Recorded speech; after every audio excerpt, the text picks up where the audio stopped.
أنا القرآن رباني وعلى في الورى شاني. أنا القرآن رباني وعلى في الورى شاني. أنا القرآن أدبني. أنا القرآن نقاني. ربنا آتنا من لدنك رحمة وهيئ لنا من أمرنا رشدا. رب اغفر وارحم وأنت خير الراحمين. تقبل منا إنك أنت السميع العليم وتب علينا إنك أنت التواب الرحيم. اللهم افتح علينا أسرار كتابك. اللهم افتح علينا أسرار كتابك وأنوار كتابك، واجعلنا من أهل القرآن الذين هم أهلك وخاصتك. افتح لنا أبواب الرحمة وأنطقنا بالحكمة. افتح لنا أبواب الرحمة وأنطقنا بالحكمة. وصل اللهم وسلم وبارك على سيدنا وحبيبنا ونبينا محمد وعلى آله وصحبه أجمعين. Donc, chers frères, chères sœurs, bienvenue pour cette séance très particulière durant ce mois de Ramadan, qui est le mois de Al-Qur'an al-Karim, et très particulière aussi du fait que nous méditons Surat al-Kahf dans ce jour, le jour du vendredi. On est censé lire cette surat et la méditer parce que c'est une source de lumière. Et nous avons déjà, bien entendu, commencé cette sourate il y a quelques mois, et on n'a pas pu avancer. Mais Inch'Allah subhanahu wa ta'ala, nous allons profiter de ce mois de Ramadan, Inch'Allah subhanahu wa ta'ala, pour aller avancer également dans la compréhension et dans la méditation de cette sourate, Inch'Allah subhanahu wa ta'ala. Juste, je rappelle que cette sourate est très particulière parce que il traite principalement les différentes formes que nous allons aller voir de fitan au sens coranique. Le fitna au sens coranique, c'est l'épreuve. L'épreuve. Et quand on parle d'épreuve, le fitna, ici, toutes les formes de tentation, par leur force fascinante et leur emprise, qui peuvent séduire l'humain et surtout déstabiliser les facteurs qui vont déstabiliser la foi. Et cette sourate va traiter principalement de 4 facteurs de risque qui sont à méditer, à réfléchir, et nous sommes au début de cette sourate et nous méditons surtout principalement cette histoire des gens de la caverne. Et on va voir une deuxième histoire également, une troisième, une quatrième histoire qui sont importantes. Mais pour ne pas précipiter la réflexion, nous allons, Inch'Allah subhanahu wa ta'ala, rester et rappeler déjà ce que nous avons vu par le passé. Premièrement, pourquoi parler de cette question de le fitna qui est au cœur, donc toute forme de tentation, de fascination, de séduction. Pourquoi? Parce que d'ailleurs, cette sourate, on a le mot, un mot qui est pratiquement répété 4 fois dans cette même sourate, c'est le mot zina. Zina. D'ailleurs, dès le début, Allah subhanahu wa ta'ala nous annonce que dans cette vie d'ici-bas, il y a cette zina. Pour quelle raison? Pour cette raison qu'Allah subhanahu wa ta'ala nous éprouve à travers cette zina. لِنَبْلُوَهُمْ أَيُّهُمْ أَحْسَنُ عَمَلًا. Lequel d'entre vous agira le mieux? Donc, nimfa cette zina. Zina, ça signifie l'embellissement, l'ornement, l'enjolivement. C'est-à-dire, c'est ça le mot zina. C'est-à-dire, comme Allah subhanahu wa ta'ala veut aussi mettre en avant cet aspect attractif, c'est-à-dire le charme de la vie, comme nous allons le voir à travers cette épreuve de la vie, et comme quoi ce charme de la vie peut, bien entendu, leurrer les gens. C'est-à-dire peut leurrer les gens qui sont dupes parfois, et les faire tromper, peut-être les faire piéger. Donc on a ici, quand on parle de zina, on a une question de piège. Donc c'est pour cela, ce n'est pas au hasard que cette sourate a été une arme de protection contre Dajjal, l'antichrist. C'est pour ça que vous trouvez tous les hadiths du prophète sallallahu alayhi wa sallam qui mettent en avant comme quoi la lecture et la méditation de Surat al-Kahf, c'est une forme de protection contre Dajjal qui arrive à la fin du temps. Et comme vous le savez, que, comme le prophète alayhi salam nous a parlé de Dajjal, Dajjal, il a cette capacité de séduire de séduire les gens par son faux paradis. Comme il dit le prophète, il viendrait par un enfer et un faux paradis. Et d'ailleurs, le mot Dajjal en soi, c'est-à-dire en langue arabe, la sémantique de Dajjal, ça vient de Dajjal. Et Dajjal en langue arabe, il signifie tromper, feinter les gens, ruser. C'est-à-dire, il utilise un certain nombre de ruses pour impressionner les gens. C'est pour ça que le prophète le décrit fidèlement ce que fait Dajjal, impressionner les gens, au point les gens ils sont obnubilés. Donc son paradis c'est l'enfer et son enfer c'est le paradis, et que le prophète nous dit seule la lumière de la foi, c'est-à-dire seule la lumière de la foi, seul le courage spirituel qui va permettre aux gens qui sont illuminés par leur foi, d'où l'intérêt de lire cette sourate. Pourquoi? Parce que cette sourate va décrire un certain nombre de fitan auxquels on peut être prédisposé, et que seule la foi peut être un facteur de protection. Donc, seuls les croyants, comme dit le prophète qui ont la foi, ont la capacité de déceler les ruses de Dajjal et sortir indemne de ce dilemme où il va mettre les gens face à des situations problématiques. Donc, la première sourate et la première histoire de cette sourate Al-Kahf nous a parlé de ces jeunes. Nous avons déjà parlé, Allah subhanahu wa ta'ala parle de ces jeunes en termes élogieux. Il parle, Allah azza wa jalla, il parle de jeunes, innahum fitya. Nous avons parlé que ce mot fitya, il futuwa, en langue arabe, ce qui signifie que des gens qui sont pleins d'énergie, sont déterminés, c'est des gens qui sont audacieux, qui sont pleins de courage, pleins de foi. Innahum fityatun amanu bi rabbihim. Et des gens qui ont assumé pleinement leur foi et leur conviction religieuse, malgré qu'ils vivaient dans une société qui était très hostile à leur foi, et ils ont eu des menaces, ils ont eu des intimidations, et la chasse aux sorcières, comme on disait, et pour autant, c'est des gens qui n'ont pas cédé. Allah subhanahu wa ta'ala, il dit « وَرَبَطْنَا عَلَى قُلُوبِهِمْ إِذْ قَامُوا » Qamu, ça symbolise ici ce courage, c'est-à-dire ils se sont levés, ils sont debout, c'est-à-dire ils ne ont pas capitulé, ils ne ont pas cédé, ils n'ont pas abdiqué leurs convictions religieuses. Bien au contraire, Allah subhanahu wa ta'ala nous parle que c'est des gens-là qui ont tenu bon. إِذْ قَامُوا فَقَالُوا رَبُّنَا رَبُّ السَّمَاوَاتِ وَالْأَرْضِ لَن نَدْعُوَ مِن دُونِهِ إِلَهًا لَقَدْ قُلْنَا إِذًا شَطَطًا. Allah subhanahu wa ta'ala nous parle de ce courage qui se manifeste, comment la foi mobilise l'énergie et donne du courage, que c'est des gens au même titre qui sont restés debout, ils ont tenu bon face à toutes les intimidations, et pour autant ils sont toujours restés dans une attitude sage et bienveillante à l'égard de leur peuple. C'est pour ça qu'il s'adressait même à leur peuple, il dit « nos concitoyens ». Et ils ont toujours maintenu un dialogue, c'est très important.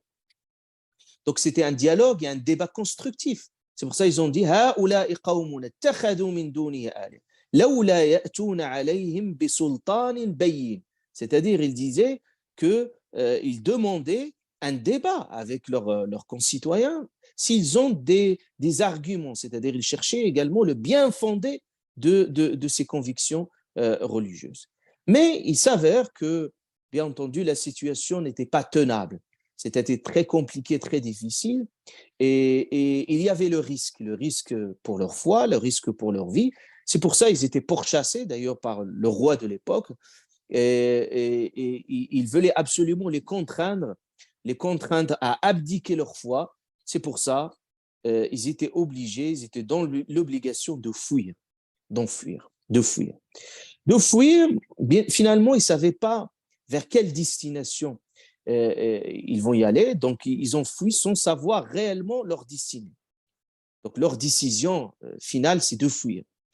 Mais ils se sont remis à Allah subhanahu wa ta'ala, ils se sont remis entièrement à Allah azza wa jalla dans leur chemin, et Allah azza wa jalla, à ce moment-là, ils vont se retrouver soudainement, Allah azza wa jalla dit « إِذْ أَوَى الْفِتْيَةُ إِلَى الْكَهْفِ » Soudainement, ils se sont retrouvés dans cette caverne, donc ils vont se réfugier dans cette caverne qui était le seul lieu, c'est-à-dire paradoxalement, la caverne, il est devenu un lieu de sécurité pour ces gens-là.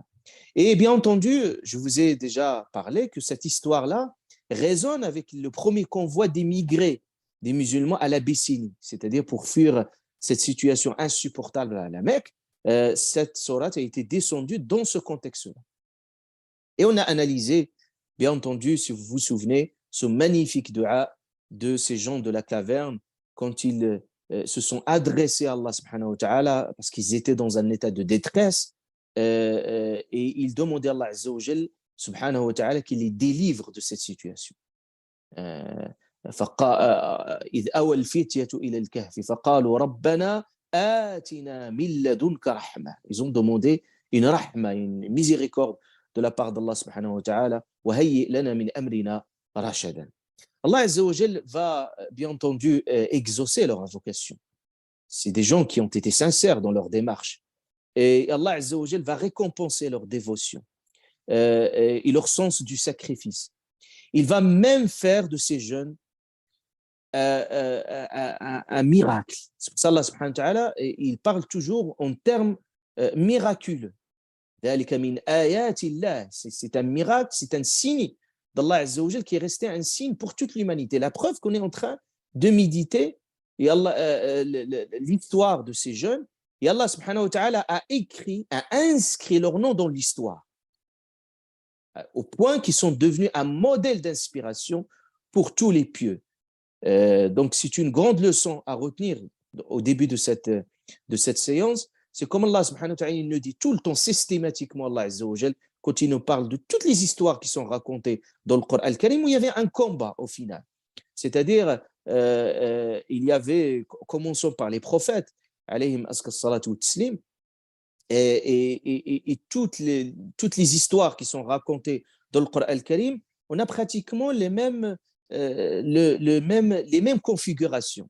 C'est-à-dire, vous avez d'un côté des gens qui sont incompris, d'ailleurs les prophètes eux-mêmes, des gens incompris, parfois pourchassés, parfois décrédibilisés, parfois moqués, ridiculisés. Et vous avez de l'autre côté, bien entendu, ces prophètes, ils ont fait preuve de courage, ils patientent, ils endurent, ils se battent, ils se sacrifient, ils se remettent à Dieu. Et à la fin, toujours la fin de l'histoire, et c'est ce qui va faire de ces gens-là des héros, c'est-à-dire des gens qui vont devenir même un symbole de combat, soit pour la justice, pour la vérité. Et Allah subhanahu wa ta'ala tout le temps clôture ces histoires en disant Inna Allah la yudhi'u ajra al-muhsinin. Allah ne fera jamais perdre l'action des bienfaisants. Et vous trouvez Allah subhanahu wa ta'ala dit wal aqibatu lil muttaqin. La fin heureuse, c'est toujours aux pieux. Fasbir. Il dit à son prophète, Allah subhanahu wa ta'ala, quand il a raconté à son prophète l'histoire de Noé, d'autres histoires des prophètes, à la fin, il lui dit Fasbir innal aqibata lil muttaqin. C'est-à-dire, à la fin, il est toujours, c'est-à-dire, on est toujours du bon côté de l'histoire. C'est-à-dire, ces gens-là, malgré qu'ils étaient pourchassés au début pour وَمَا نَقَمُوا مِنْهُمْ. Allah subhanahu wa ta'ala il dit que ces gens-là, qu'est-ce qu'on leur reprochait? On leur reprochait rien du tout que d'être des croyants. وَمَا نَقَمُوا مِنْهُمْ إِلَّا أَنْ يُؤْمِنُوا. Vous revenez à cette histoire de l'Ukhdud, également une autre histoire également qui est située à cette époque-là. La même chose sur l'Ukhdud qui parle aussi des gens qui ont été torturés, qui ont été brûlés même vivants. Et Allah subhanahu wa ta'ala, quand il parlait de cette histoire, il dit وَمَا نَقَمُوا. Pourquoi ils les ont brûlés vivants?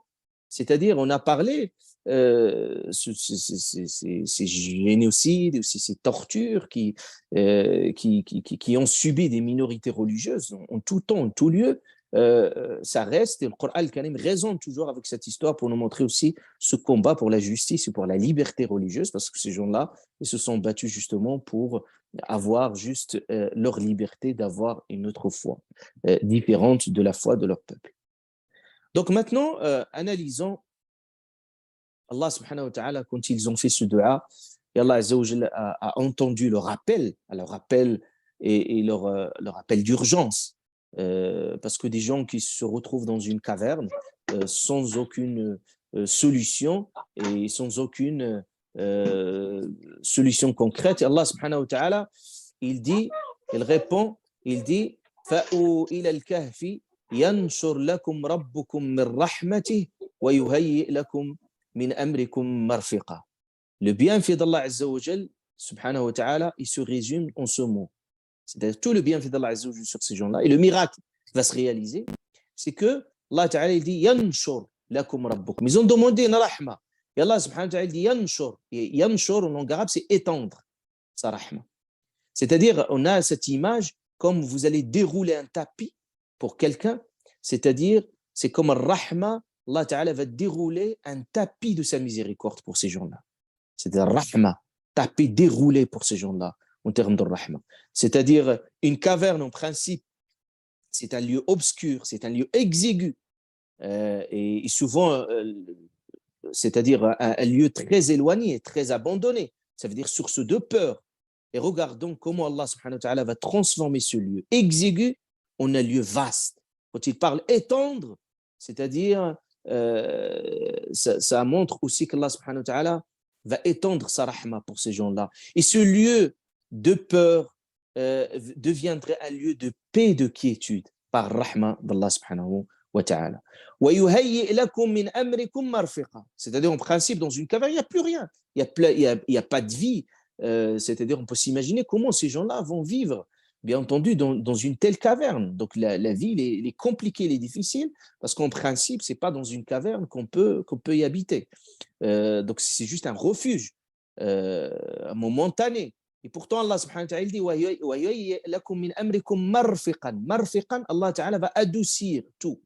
C'est-à-dire un adoucissement. Allah va faciliter tout, va simplifier. C'est-à-dire, il va faire de ces gens-là vraiment un miracle comme nous allons le voir. Et même ces jeunes-là ne s'attendaient pas, ne s'imaginaient même pas qu'ils vont avoir ce sort. Vous voyez qu'Allah subhanahu wa ta'ala, quand il choisit des personnes, ses bien-aimés, les gens les plus privilégiés, c'est qu'il ne faut pas s'étonner du comment. Allah subhanahu wa ta'ala, il suffit de lui demander. Allah subhanahu wa ta'ala, c'est lui qui se chargera.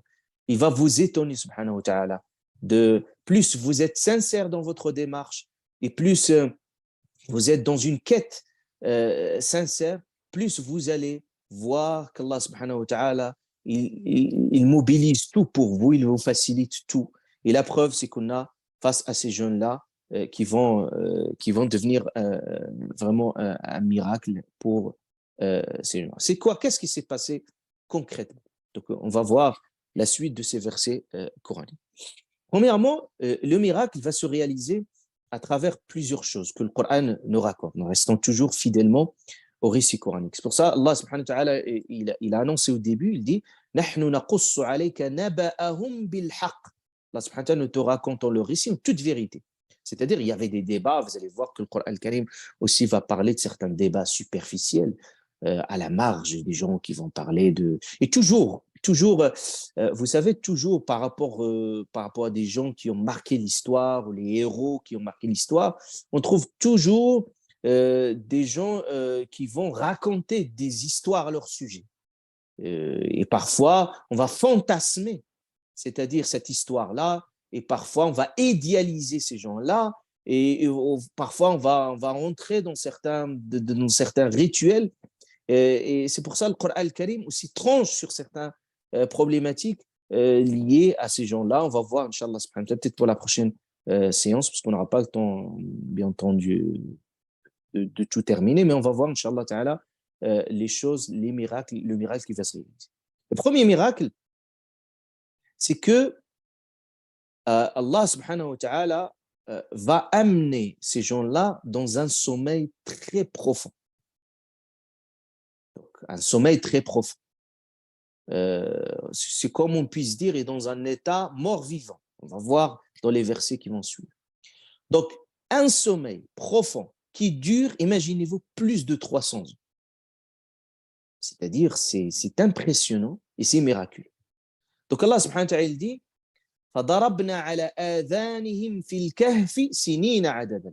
Dans le verset 11, Allah ta'ala il dit alors nous avons assourdi. Retenez bien l'expression coranique. Nous avons assourdi leurs oreilles dans la caverne pendant nombreuses années. Le Coran, au début, il a parlé de nombreuses années, mais c'est par la suite qu'il va donner le détail précis, parce qu'il y avait une polémique là-dessus. Le Coran va trancher cette polémique-là. D'ailleurs, d'autres polémiques également sur leur nombre. Aussi, le Coran va trancher sur ces questions. Combien ils sont restés? Donc, le verset 11, il dit ils ont resté de nombreuses années. Et quand vous allez par la suite, dans le verset 25, le Coran al-Karim détaille cette durée. Et on va revenir à la fin. Ça signifie quoi cette durée? Allah subhanahu wa ta'ala dit or, ils demeurèrent dans leur caverne 300 ans et on ajoutèrent 9 années. Ça, on va voir à la fin, Inch'Allah Ta'ala, qu'est-ce que ça signifie 300 ans et c'est 9 ans. Donc, le premier miracle, c'est qu'ils vont être dans un sommeil profond. Et comment Allah Ta'ala dit, nous avons assourdi leurs oreilles. Nous avons assourdi leurs oreilles. Pourquoi Allah Subhanahu wa Ta'ala parle de l'oreille spécifiquement? Et pourquoi Allah Ta'ala a assourdi leurs oreilles? Parce que tout simplement, l'oreille, il est sensible au son. C'est-à-dire n'importe quel bruit, son, l'oreille, il est sensible. Donc, c'est-à-dire toutes les voix qui sont autour de l'entourage, ils peuvent rompre le sommeil. C'est-à-dire, la preuve, si vous voulez bien dormir, vous voulez toujours éviter qu'il y ait des parasites, c'est-à-dire au niveau du bruit. Parce que plus il y a le bruit, plus vous avez du mal à vous endormir. Donc, Allah subhanahu wa ta'ala va mettre toutes les conditions optimales pour que ces gens-là dorment dans les meilleures des conditions. Et la première des choses, c'est qu'il va assourdir leurs oreilles. Parce que le seul, c'est-à-dire l'oreille, c'est le seul organe qui est en contact avec l'extérieur. C'est-à-dire, surtout dans une caverne, et quand on parle d'une caverne, vous voyez le lieu. Le lieu, c'est un lieu déjà énorme, c'est-à-dire dans une caverne, il y a le risque de bruit parce que tout simplement, vous êtes il y a beaucoup de risques dans une caverne. Il y a parfois des animaux qui sont féroces, parfois il y a le vent, parfois il y a les rochers, etc. Donc tout cela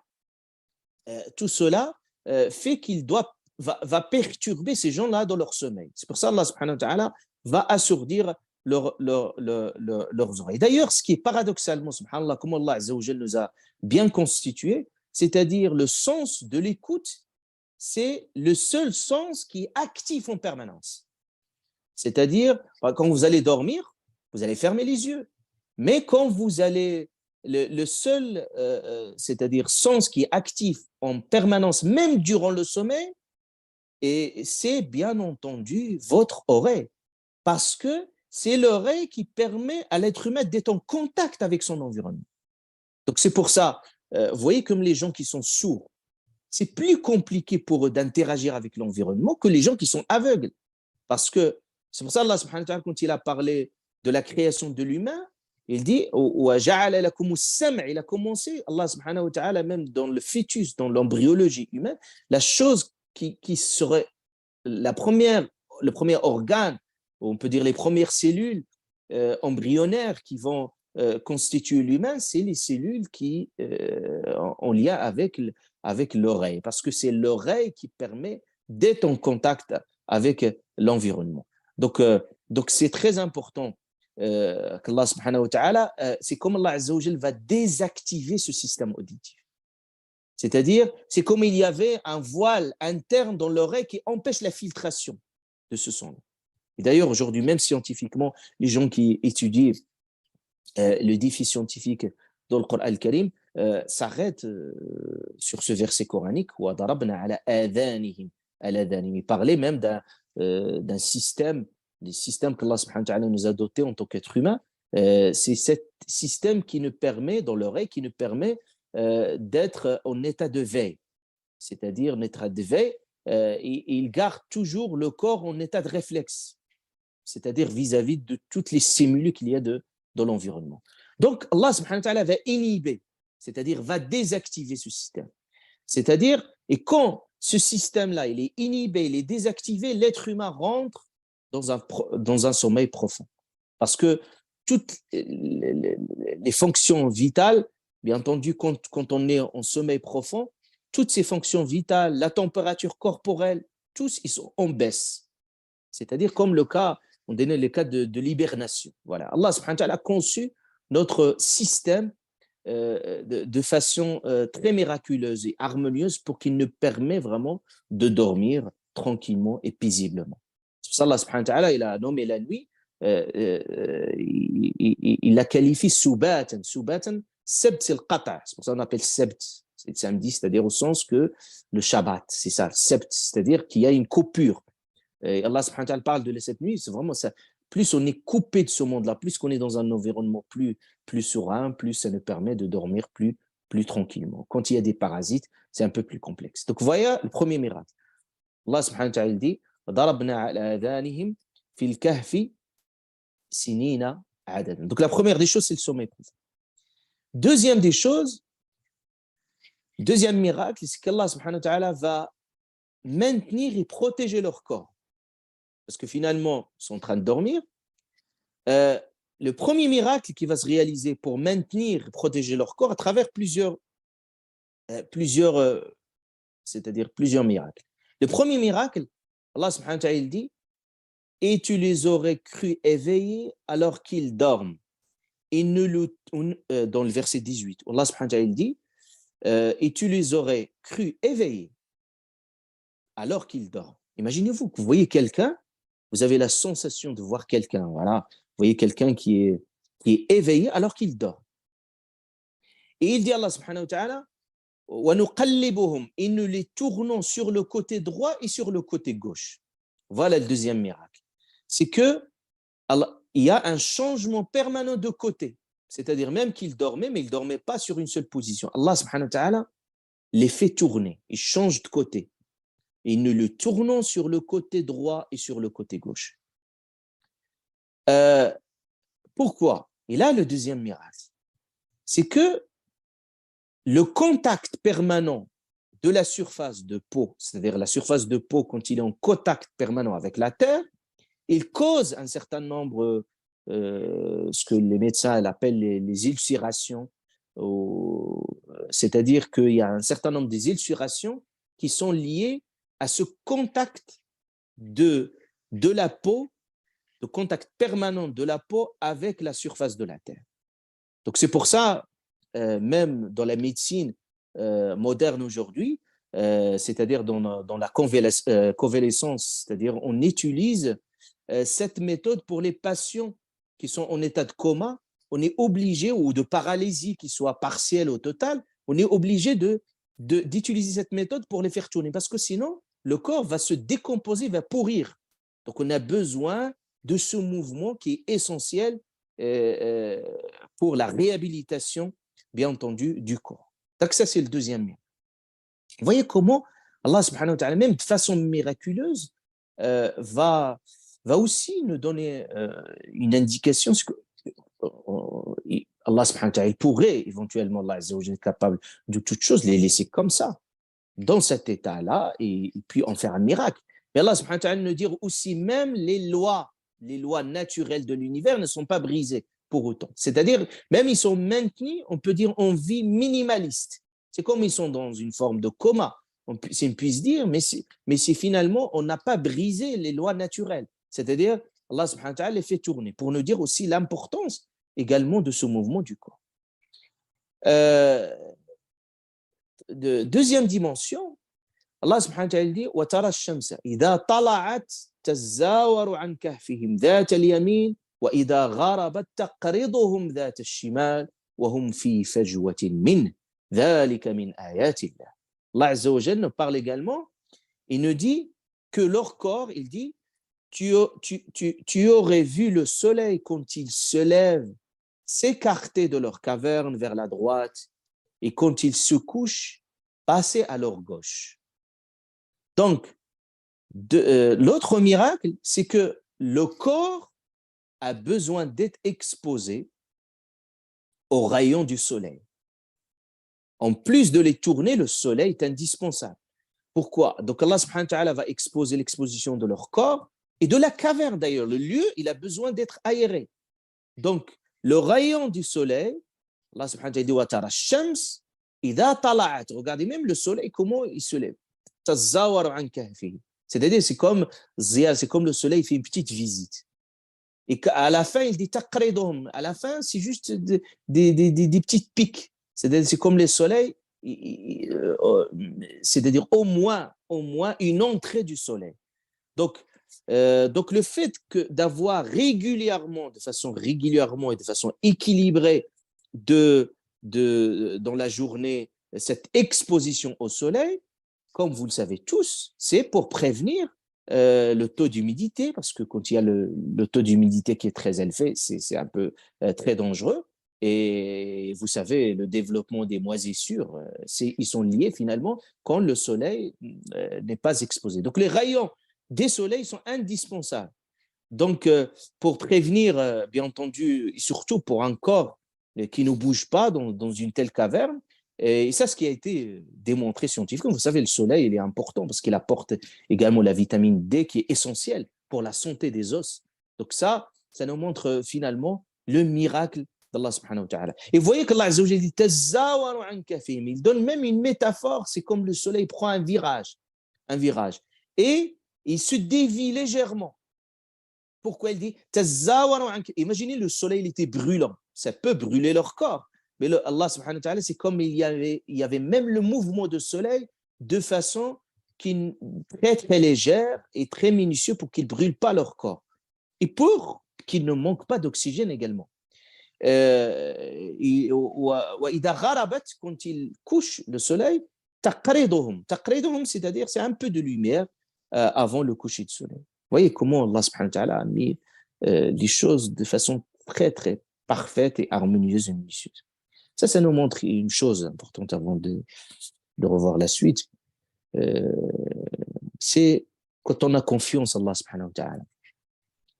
Regardez des gens qui ont confiance en Allah azza wa jal, ils ne se rendent même pas compte de ce qu'Allah subhanahu wa ta'ala fait d'eux. C'est-à-dire, est-ce que ces gens-là de la caverne, à ce moment-là, ils savaient ce qui se passe? Ils ne sont même pas au courant, ils ne sont même pas conscients de ce miracle et que l'univers, toujours, il est tout l'univers à leur service, sans se rendre compte. Et combien de fois est-ce qu'on se rend compte combien Allah Azza wa Jalla, il est pour nous. Il gère des choses pour nous sans qu'on n'ait même pas conscience. Ayez juste confiance en Allah subhanahu wa ta'ala. Et vous allez voir, Allah subhanahu wa ta'ala fait le tout pour vous, sans que vous soyez même conscient. Si Allah subhanahu wa ta'ala vous ouvre les rideaux pour voir l'arithmétique de comment Allah subhanahu wa ta'ala vous écarte le mal, comment Allah subhanahu wa ta'ala repousse un certain nombre d'épreuves, des choses qui sont, vous allez vous rendre compte qu'au final, Allah subhanahu wa ta'ala, il est bienveillant à votre égard, alors que vous n'êtes même pas conscient.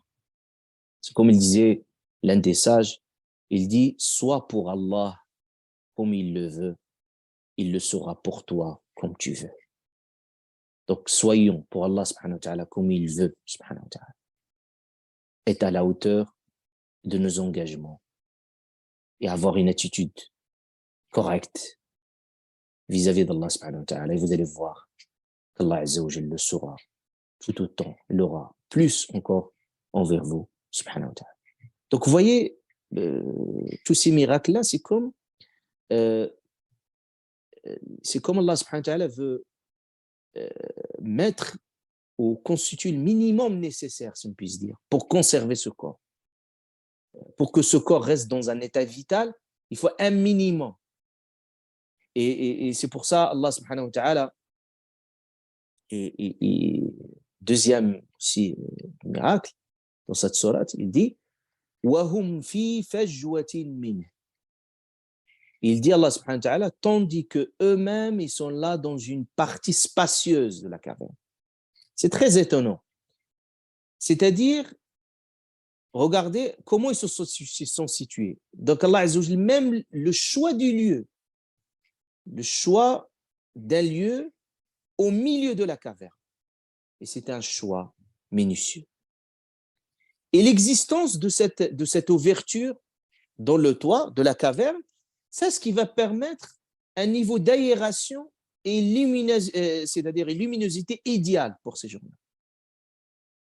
C'est-à-dire, Allah subhanahu wa ta'ala les a mis dans un endroit stratégique au sein de la caverne, et justement l'existence de cette ouverture-là ça permet vraiment d'avoir cette aération et cette luminosité qui est importante pour le miracle. Et après, Allah subhanahu wa ta'ala, l'autre miracle, c'est qu'il va protéger les protégés aussi, parce qu'éventuellement, il peut y avoir une agression externe, euh, des gens qui peuvent les attaquer, qui peuvent venir. Et regardez, Allah subhanahu wa ta'ala, il va mettre quelque chose d'impressionnant. C'est quelque chose d'incroyable. Quand les gens les regardent, c'est-à-dire, là où si tu les regardes, il dit au prophète, si tu les regardes, imaginons, vous êtes dans la situation, vous allez les regarder, لَوَلَّيْتَ مِنْهُمْ فِرَارًا وَلَمُلِّئْتَ مِنْهُمْ رُعْبًا. Il dit Allah subhanahu wa ta'ala, et si tu les avais aperçus, certes, tu leur aurais tourné le dos en fuyant, et tu aurais été assurément rempli d'effroi devant eux. C'est-à-dire, c'était impossible de les voir, c'est-à-dire, Allah subhanahu wa ta'ala a rendu le regard effrayant. Quand vous allez le voir, vous allez fuir. Justement, on racontait que ce roi-là, avec ses milices, ils sont arrivés jusqu'à la caverne, et quand ils les ont vus, ils ont fui, ils ne pouvaient plus les voir. Donc Allah subhanahu wa ta'ala voulait également les protéger. Il a vu que le regard, il est étrange, effrayant, que les gens ne peuvent... C'est comme vous regardez des gens qui sont morts et vivants. Ils changent de côté, et puis ils ne se réveillent pas pour autant. Et tu vois déjà leurs yeux. Allah subhanahu wa ta'ala également parle également des yeux. Il dit, et tu les aurais vus éveillés alors qu'ils dorment. C'est-à-dire que c'est comme tu vois les yeux éveillés. Allah subhanahu wa ta'ala n'a pas dit tu les aurais crus morts alors qu'ils dorment. Non, tu les aurais vus, crus éveillés. C'est-à-dire, quand tu les vois pour la première fois, les signes de la veille, ils sont manifestes. Ça veut dire, là, la preuve, c'est qu'il y avait un mouvement des paupières. C'est-à-dire, on voyait que des gens là, ils sont dans un état d'éveil normal. C'est-à-dire, et ça, c'est ça ce qui fait que ça, c'est l'une des raisons, en fait, du caractère effrayant, en fait, compris ces gens-là, parce qu'en fait, on les voit les paupières, et en même temps, ils sont en train de dormir. Donc, il dit Allah subhanahu wa ta'ala, لَوَلَّيْتَ مِنْهُمْ فِرَارًا وَلَمُلِّئْتَ. Donc ça, c'est une dimension subjective. Les gens, quand ils les regardent, Allah subhanahu wa ta'ala a mis cet état d'effroi quand ils les regardent. Et également, Allah subhanahu wa ta'ala, il dit, en plus de cela, Allah subhanahu wa ta'ala, il dit, il va, pour les protéger également contre cette agression externe, c'est que il va mettre leur chien à l'entrée de la caverne. Il dit Allah subhanahu wa ta'ala, il dit, tandis que leur chien est à l'entrée pattes étendues. C'est-à-dire, c'est comme le chien, il est également en train d'assurer cette protection. Donc, en résumé, c'est-à-dire, voilà, en résumé, parce que le temps presse, Inch'Allah, en résumé, on peut dire que Allah subhanahu wa ta'ala a garanti toutes les conditions naturelles, médicales, pour que ces gens-là restent tous sous temps, c'est-à-dire plus de 300 ans. Donc, premièrement, on a vu un apport suffisant et régulier des rayons de soleil, un changement du côté, c'était important pour le corps, et Allah subhanahu wa ta'ala également a empêché leur sens d'être altérés à cause des stimulations qui peuvent être externes. Allah subhanahu wa ta'ala a mis une ouverture dans le toit de la caverne pour assurer une bonne aération et les a protégés également contre toute agression extérieure avec ce qu'on vient de citer. Donc tout cela, Allah subhanahu wa ta'ala a mis au service de ces gens-là pour qu'ils seront bien protégés.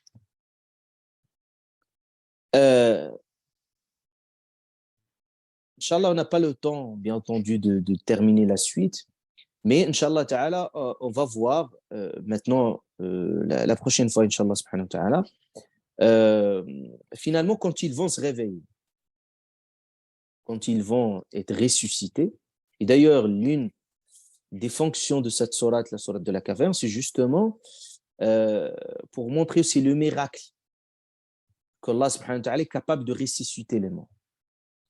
Et d'ailleurs, dans plusieurs passages dans le Coran al-Karim, dans plusieurs histoires, Allah subhanahu wa ta'ala met en avant ce miracle. Et Allah subhanahu wa ta'ala aussi, il spécifie que cela pour savoir qu'Allah subhanahu wa ta'ala il est capable de ressusciter l'homme. La preuve, c'est que ces gens-là, c'est comme des morts, 300 ans. Et pour autant, ils vont se réveiller et puis ils sont restés sains et saufs.